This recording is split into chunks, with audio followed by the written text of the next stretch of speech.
उसके मकान से अच्छा है। और सब कोई चाहते हैं भले पूंजी नहीं हो, पक्का मकान बनाने की पूंजी नहीं बना सके, लेकिन मन में आता है कि पक्का मकान।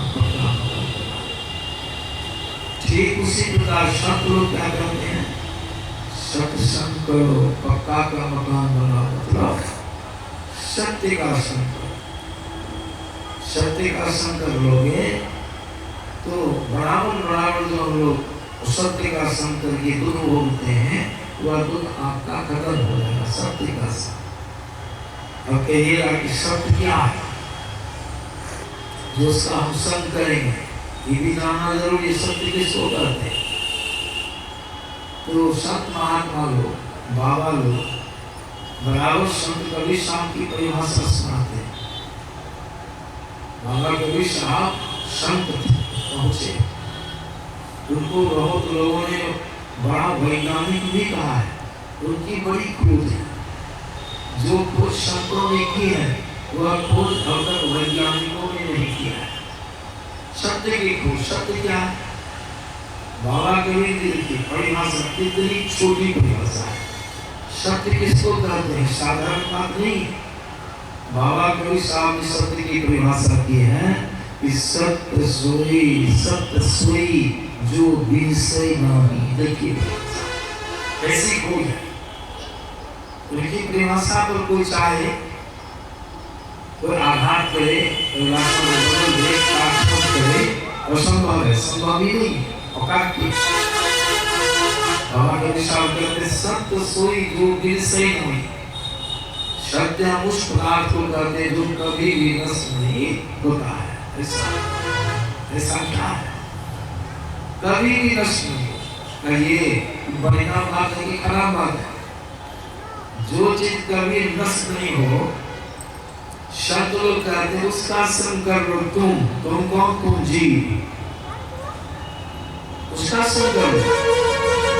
अभी संग हम लोग किसका किए हैं? ये भी जान लीजिए, किसका संग किए? हम जीव परमात्मा के अंश हैं। शरीर में रहते हैं, शरीर नहीं है, आत्मा है।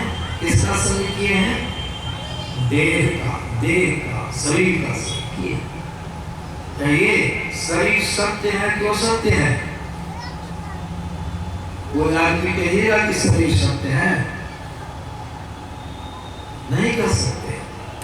जो समझदार लोगों की समझदारी से कहेंगे तो समझेंगे शरीर और सत्य है। तो हम और आप किसका संग किए? वो सत्य का।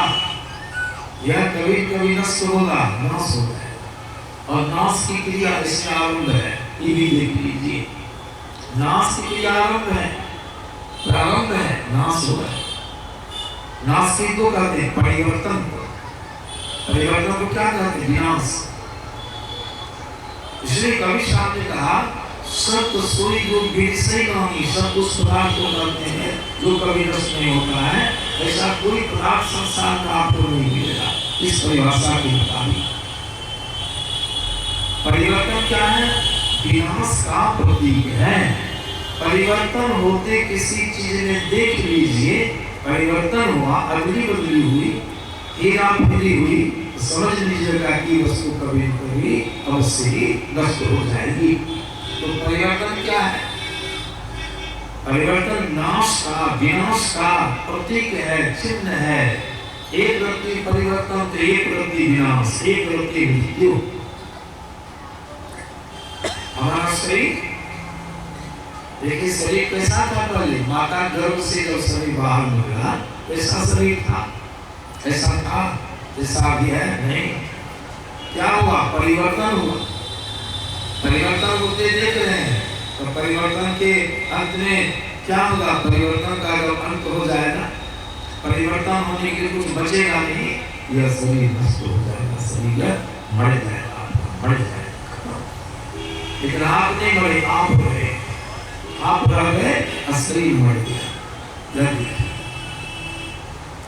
सुंदरदास जी महाराज की वाणी में बराबर सुनाता है। इस क्रम से जो परिवर्तन हुआ, क्षण जो परिवर्तन हो रहा है शरीर में, और अंत में शरीर नष्ट हो जाता है। अपनी वाणी में बड़ा सुंदर व्यक्त किया। सुंदरदास कहते हैं, आप मिलाइए देखिए, तब चेतना आएगी। तो सुंदरदास जी महाराज कहते हैं, जब ते जन्म लियो, जब ते जन्म लियो तभी ते आयु घटियो। सही है कि गलत है? जन्म लिए जैसे धरती पर आए और उसी दिन से आपकी उम्र घटने लग गई। घट रही है।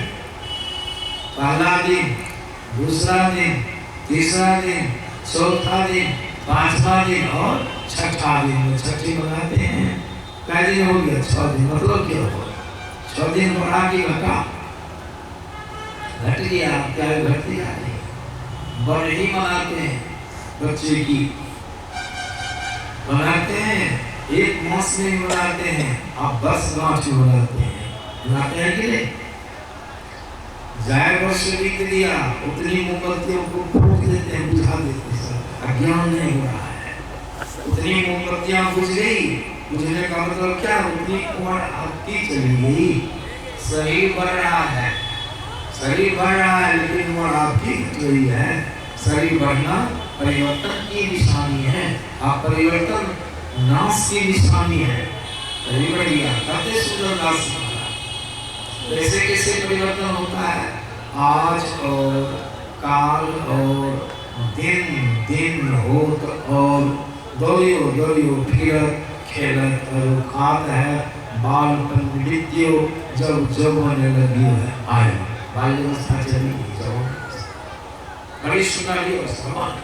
बालपन विद्यो जब जवान लगी आई। जवानी भी रहने वाली नहीं है। बहुत ऐंठ अकड़ की अवस्था है। वह बड़ी मादकता की वह अवस्था रहती है।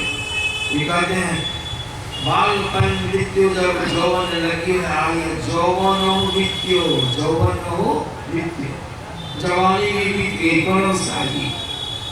जौवन हो विद्यो, बूढ़ो जो गुरु दिखाल है।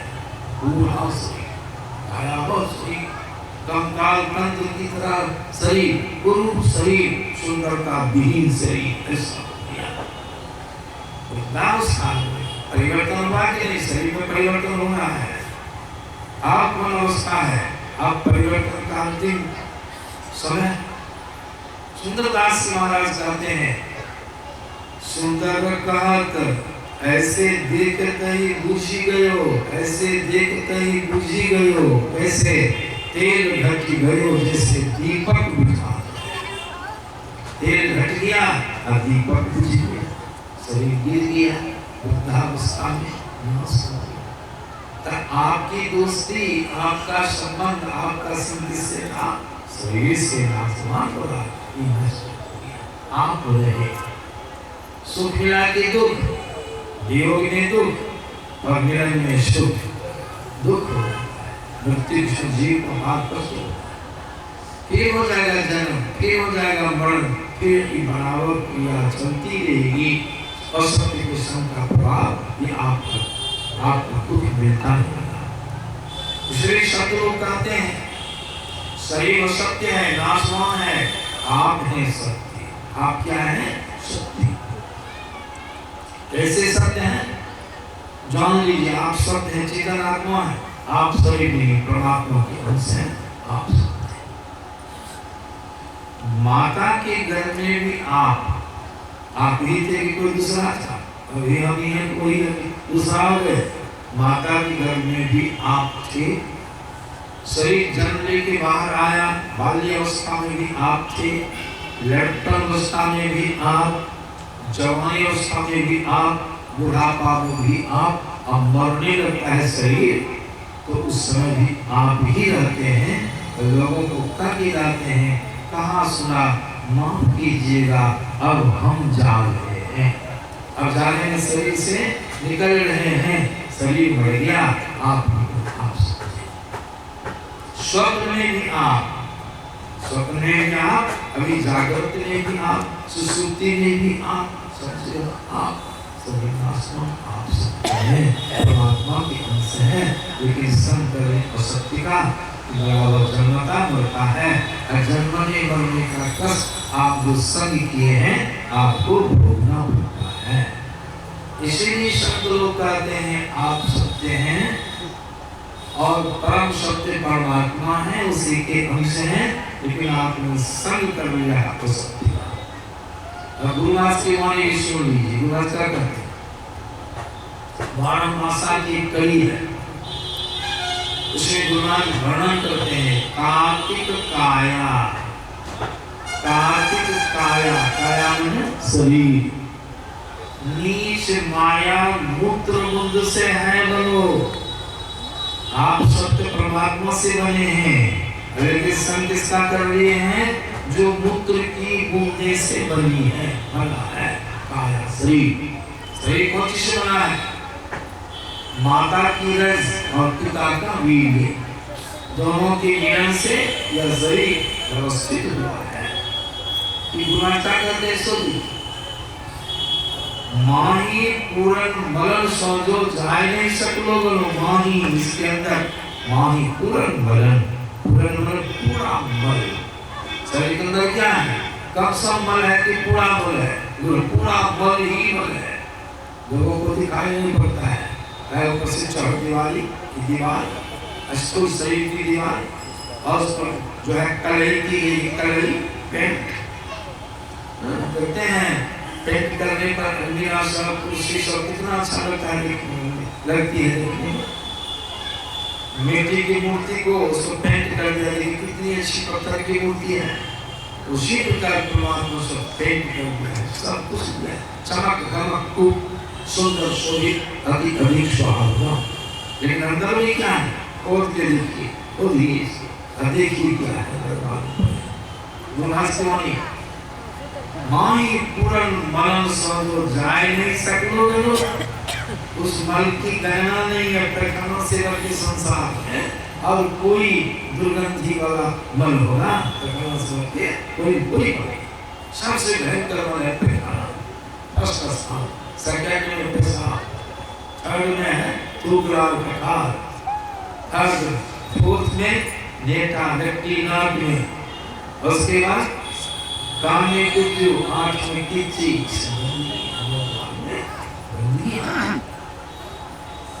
चंद्र गंदे की गंदगी है कि नहीं? इतनी बड़ी है, अंदर में तो और है, ठंडा है गंदगी का। ताकि ये जो अंजार की कैसा शरीर हुआ, कौन चीज से बना है शरीर?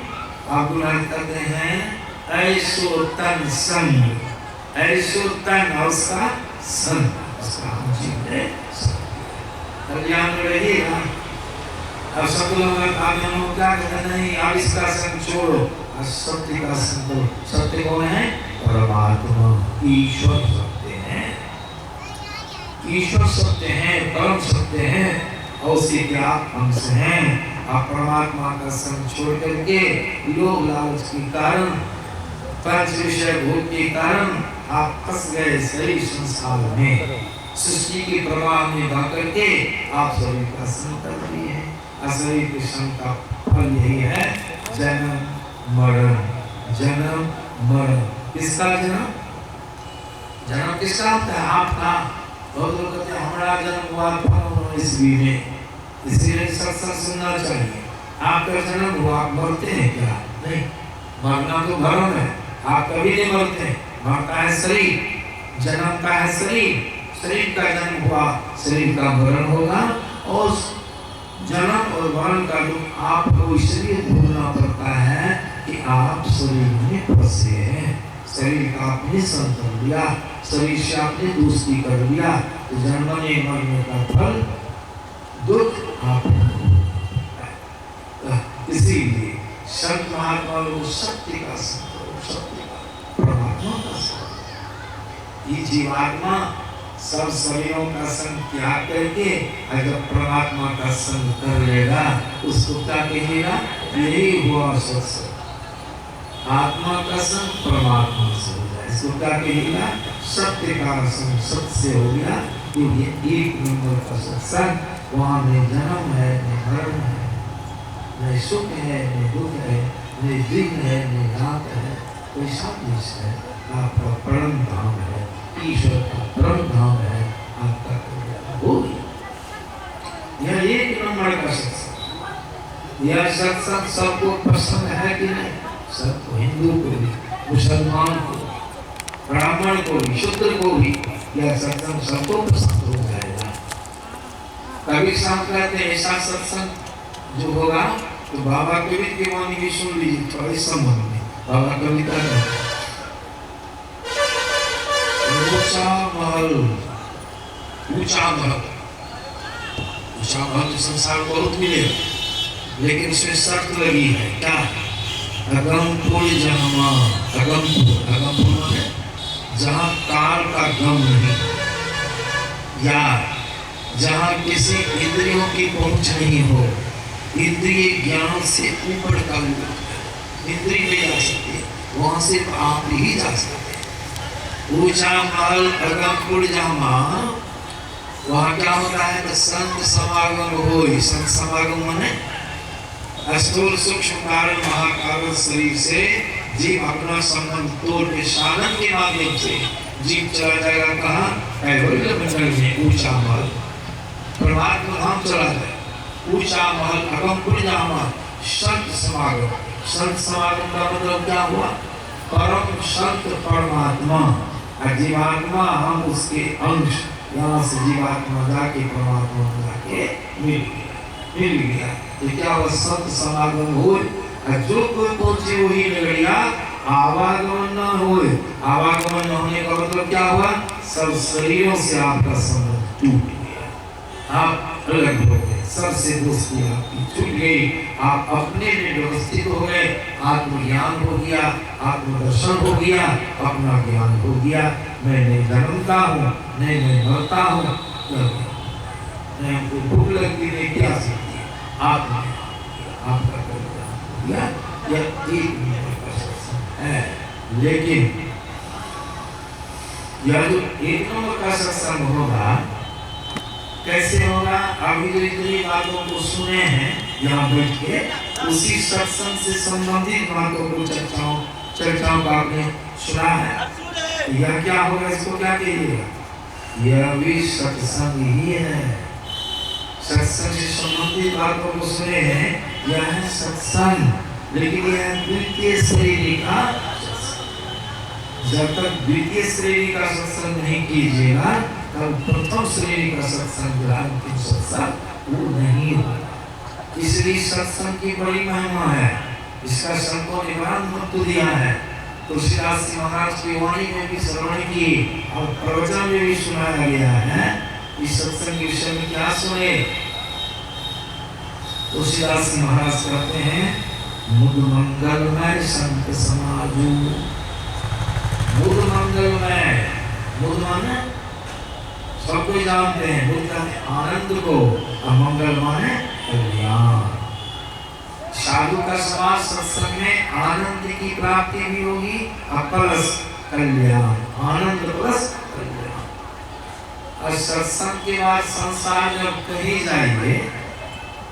जाइए, एक से प्रसिद्ध स्थल में चले जाइए, वहाँ क्या मिलेगा आपको? आनंद प्लस और कल्याण, आनंद प्लस और कल्याण। और सत्संग आपको क्या मिलेगा? आनंद भी और प्लस कल्याण भी।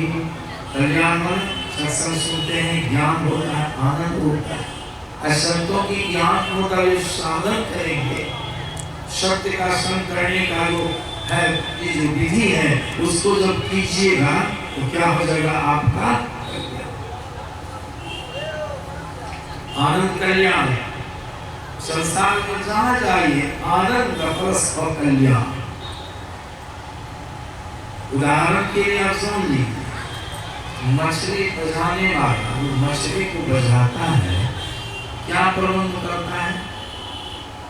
मछली बजाने वाला जो है मछुआ बंसी लेके बंसी बजाता मछली को प्रबंध क्या करता है?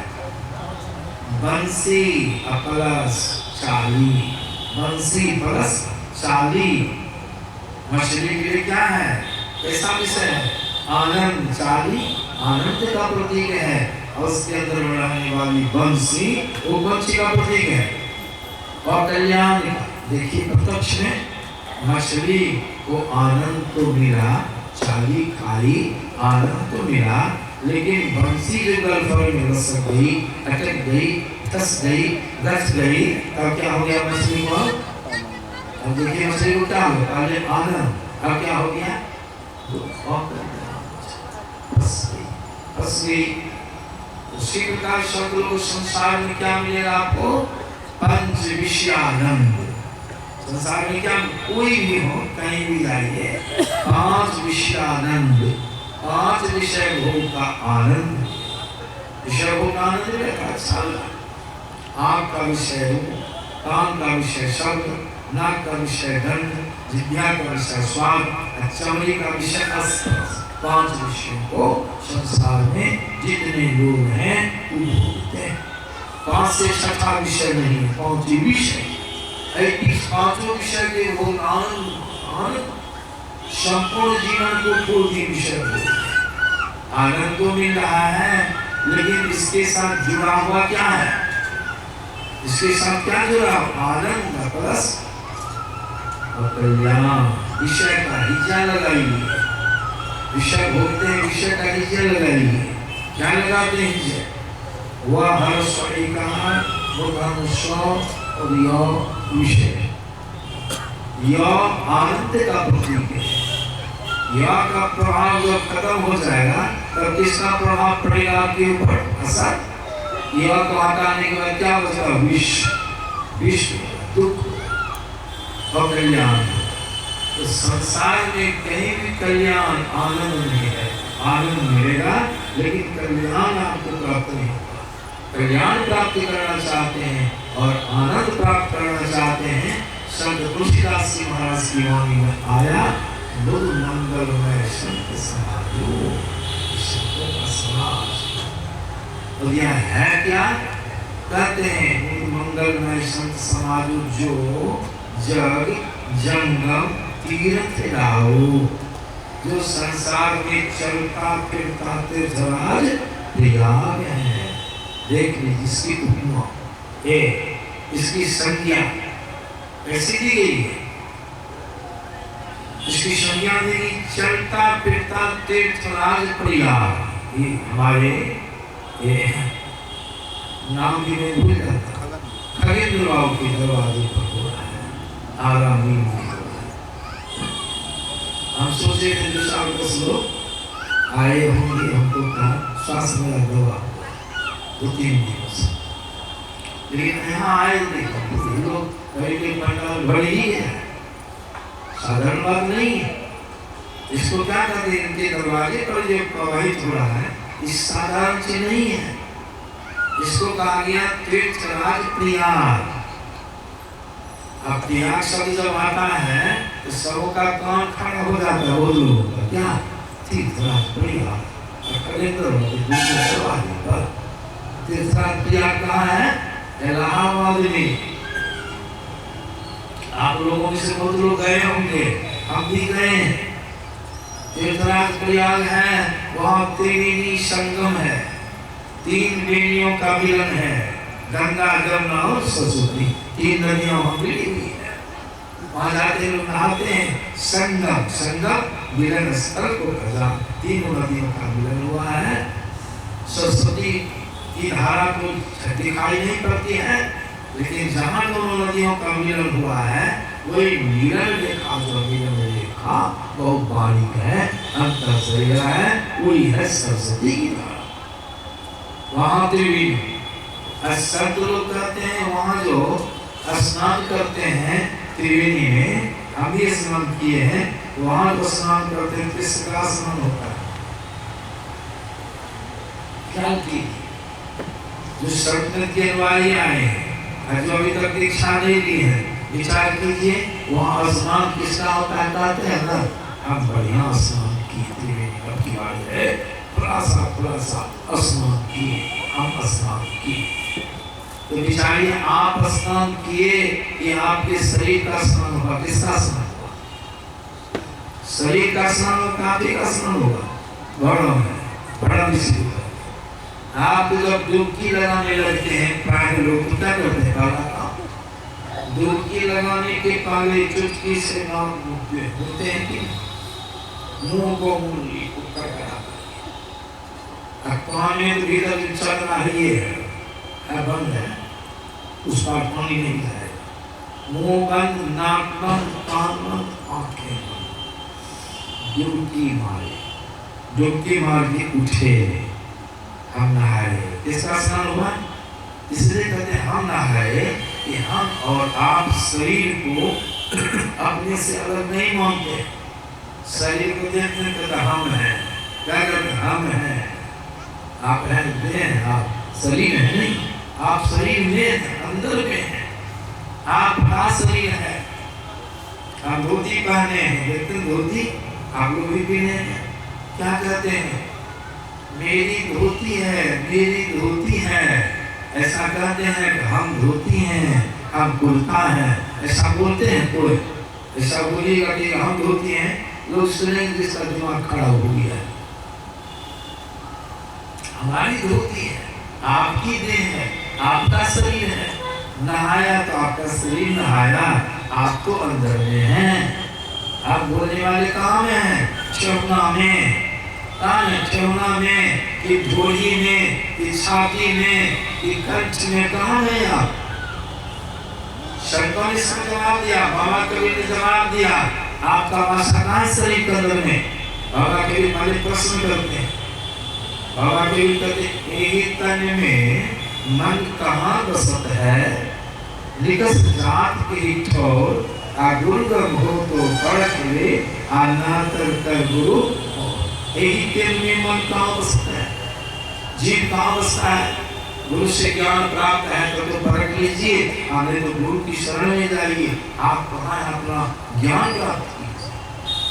बाबा कबीर ने इसकी खोज किया, उनको ज्ञान हुआ। बाबा कबीर ने कहा, जवाब दिया, नैनो मोही मन बसे।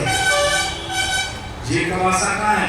नैनो मोही, नैनो बहुवचन शब्द है, दोनों आंखों के बीच में आपका बसा। रघुनाथ की वाणी क्या सुनते हैं? मन तुम बसो तीसरो नैनो कब से चल दी जोड़े, दोनों आंखों के बीच में। वहाँ पानी नहीं गया, निकासी होती है जिसको मरना कहते हैं। मरना होता है 9 द्वारों में से किसी द्वार से आप जीव निकल जाते हैं, उसको मरना कहते हैं। आँख से, नाक से, मुंह से, कान से पेशाब मार्ग प्रकार जीव निकलता है। मृत्यु होती, चाहे हिंदू रहिए, मुसलमान रहिए, प्रधानमंत्री रहिए, राष्ट्रपति रहिए, गरीब से गरीब रहिए, धनी से धनी रहिए, सुंदर से सुंदर और सुंदर से सुंदर, जब ये सब छूटेगा बाहर में आप कुछ करते रहिए, लेकिन शरीर त्याग हो इसी नौजवान से। दोनों आंखों के बीच में वहाँ तो पानी नहीं गया, वहाँ पानी गया, आपका स्नान हुआ, आपकी देह का स्नान हुआ। एक त्रिवेणी वहाँ है, आज दूसरी त्रिवेणी जो अभी प्रवाहित हो रही है खगेश्वर के दरवाजे पर, दूसरी त्रिवेणी है। लोग अक्षकानी त्रिवेणी, 3 नदियां। तुलसीदास जी महाराज का प्रबंध है, संतों का प्रबंध है। इसमें 3 नदियों का ऋषि को सुना करके अपनी वाणी विराम दे दूंगा। 3 नदियां, गंगा की नदी का है, इसमें तुलनात्मक दृष्टि है। तुलसीदास महाराज ने तुलनात्मक भाव से इसको किया। राम भगति जन सुर सरिधारा, राम भगति माने सगुण राम का प्रवचन, सगुण राम की चर्चा, सगुण राम की कथा जो सदगुरु सुनाते हैं, यह है गंगा की धारा। ये कौन सी धारा है? गंगा की। राम भगति जन सुर सरिधारा, सरस्वती की धारा क्या है? तो कहते हैं तुलसीदास जी महाराज, सरसई ब्रह्म विचार प्रचारा। ब्रह्म विचार माने निर्गुण ब्रह्म की चर्चा। सर्वगुण प्रकट है, निर्गुण अंतर शरीर अंदर में है, अंतर से उसको कोई देख नहीं सकते। वहां भी सरस्वती की धारा कोई देख नहीं सकते। तो राम भगति जहाँ सुर सरिधारा, सरसई ब्रह्म विचार प्रचारा, यह है सरस्वती की धारा। ये 2 धाराएं। तीसरी धारा है जमुना की धारा। जमुना की धारा क्या है? कहते विधि निषेध में कलिबल हरणी कर्म कथा रविनंदनी करनी। तीसरी धारा है जमुना की, क्या करना चाहिए हम लोगों को, क्या नहीं करना चाहिए। इसका जो संत महात्मा लोग उपदेश देते हैं, प्रवचन करते हैं, यह तीसरी धारा, इसी तीसरी धारा का नाम है, ये है जमुना की। सत्संग में 3 धारे हो गई, उनके मुताबिक तीनों का मिलन हो गया। लेकिन एक बात की कमी खटकती है, लोग कहेंगे वहाँ तो नदी में पानी हम लोग डुबकी लगाते हैं, और यहाँ पानी क्या है, वहाँ तो पानी नहीं है, सूखले धार है, पानी क्या। तुलसीदास जी महाराज ने कहा यहाँ का जो पानी है वह है संतों की वाणी। यहाँ पानी क्या है, संतों की वाणी, यही पानी है।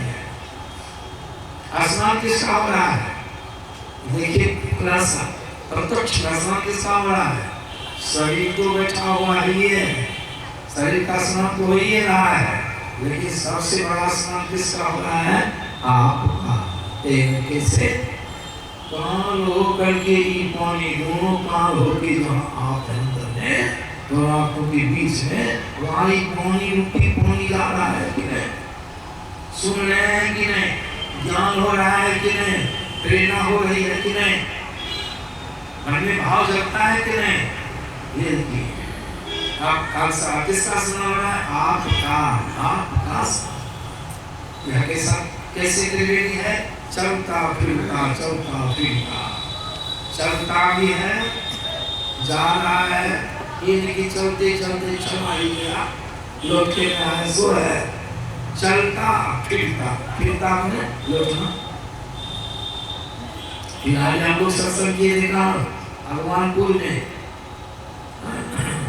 नाम भी भूल जाता हूँ, विलास जी जहाँ सत्संग किए, हम लोग चले गए, फिर लौट के आगे कभी सवाल किया, चलता फिरता, और चलता फिरता है, चलता फिरता है, चलेगा फिरेगा नहीं, घूमता नहीं करेगा, भले नहीं करता है, भले अपना स्थान नहीं तो टहल के बहु यहाँ सहसा आ जाए, कोई बुलावे सहसा नोटा भी तो आएगा नहीं, अगर आ भी गया हालत खराब हो जाएगी। कितना शहर, कितना नगर, कितना गांव सब ध्वस्त हो जाएगा। वो नहीं आवे उसी में हम लोग आ जाते हैं नहाने के लिए। लेकिन यह सत्संग है, पुजार नहीं करता है, किसी का उजारता नहीं है, इस सत्संग बनाता है, ज्ञान देता है। बाबा केदार ने कहा इस सत्संग में लाभ बहुत है, तुरंत मिलावे गुरु से, लेकिन मूर्ख जन को साथ न जाने, सत्संग में अमृत यही है, मुक्त मंगल है, संत समाजो अजो जग जन्म की जो आनंद को।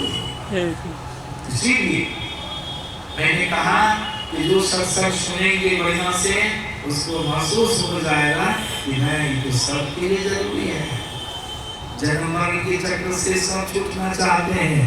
किसी को पूछिए कि जन्म मरण का चक्र बढ़िया लगता है, तो कहेगा बढ़िया लगता है, कोई नहीं जानेगा तो कहेगा, और जिसको समझदारी होगी तो कभी नहीं कहेगा कि जन्मना मरना बढ़िया बात है। कोई कहेगा क्या दशा है, शरीर जब बूढ़ा हो जाए तो जन्मे हैं, कैसे जन्मे हैं, टुकड़े से आ गए, माता के पेट हो गया है, कहाँ हो गया है, माता गर्भ हो के, माता की गर्भ में काने न रहे हैं, 9-10 महीनों तक पुराना आपको कबूल है। कोई बच्चा जन्म ले, बड़ा हो जाए, उसको तो कहे कि माता गर्भ में घुस हो गए, संक्रमण हो, डॉक्टर ऑपरेशन को घुसा दे, सिलाई कर दे, उसे लगाना चाहिए ना। हमारी गाय जिस घर में उसको रखते थे, उस घर का सांप था, तो गाय को ले जाकर घुसा दिया, तो गाय घुसी गए, उस सांप को देख ली, तो गाय रस्सी तोड़ के झिट्टी मार के बाहर, अब घुसले बाबा कहा जो था घर करने वाला, बाबा गाय घुसी न, गाय घुसी नहीं है, घुसी है, झिट्टी मार के रस्सी तोड़ के बाहर ले जाते हैं, तो भर जाती है, और फिर इधर जो जोर लगा के बाहर आ जाती है। क्यों जी, क्यों नहीं घुसती है, क्यों नहीं घुस रही है? आप टॉर्च लेके आए, घुसे घर जो घुसे देखे शाम और कौन आपकी कैसे घुसेगी? तो एक बार घुसेगी सांप को देख कर दूसरा में घुसेगी नहीं घुसेगी। माता के पेट में घुसे आए कितना कष्ट हो गया, सिर हेठ ऊपर चरण संकट मार्ग नहीं पूछे, कैसे रहे? ख्याल नहीं, ख्याल आता तब ना, सिर हेठ ऊपर चरण संकट मार्ग नहीं पूछे कोई, सोनी तो पुरुष जो पुत्र मंत्री कर मार सोई, कोमल शरीर गंभीर वेदन शीश नहीं बोले, जन्म की मरने की घड़ी सभी बुरा, चलना फिरना उठना बैठना मन बुद्ध ध्यान करना सब काम आपके लिए कठिन हो जाए। चलने में दिक्कत, बैठने में दिक्कत, उठने में दिक्कत, क्या बोझ को ढोना पड़ेगा? क्यों? शरीर में फंसे। उस समय बोलता हे ईश्वर हमको ले चलो, हे ईश्वर हमको कहाँ ले जाए? जाने का भी सब प्रबंध परमात्मा ने कर दिया, करो दसवां दो आलोक के चलो जन्म तक छूट जाओ। इसी शब्द को जन्म में होता है, सब चाहते जन्म से छूट जाए, हमारा कल्याण हो जाए, रक्षा मिल जाए। तो यह कैसे होगा? सत्संग से। ये सत्संग जब तक नहीं करेंगे ज्ञान नहीं होगा। सत्संग कीजिए, संतों के ज्ञान को सुनिए। एक ही स्थिति में सब बात सुन लीजिएगा, असंभव है।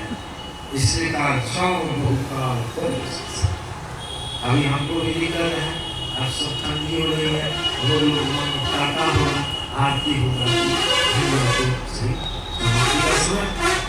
इसीलिए सत्संग कीजिए, भ्रमण कीजिए, संतों से युक्ति जानिए, युक्ति आपकी ध्यान कीजिए, सब काम कीजिए, ध्यान सत्संग कीजिए, ध्यान कीजिए, 5 पापों से बचते रहिए। इस तरह से हम लोग अपने जीवन को व्यतीत करेंगे। सत्संग का पुण्य प्राप्त होगा, ध्यान का बल प्राप्त होगा। संसार में कोई चीज की कमी नहीं रहती है, यह भी बात। और मरने की घड़ी में भी सुख शांति से मृत्यु मरने के बाद फिर मरने के बाद कहीं इधर उधर जाइएगा नहीं, बढ़िया परिवार में। इसलिए हम लोग सब कोई सबों के लिए जरूरी है, सबकी अपनी चीज बहुती चीज है। सब कीजिए, पकड़िए, आपका शुभ होगा, आपका कल्याण होगा। इन सबों के साथ अभी का सत्संग विसर्जित किया जाता है। श्री सद्गुरु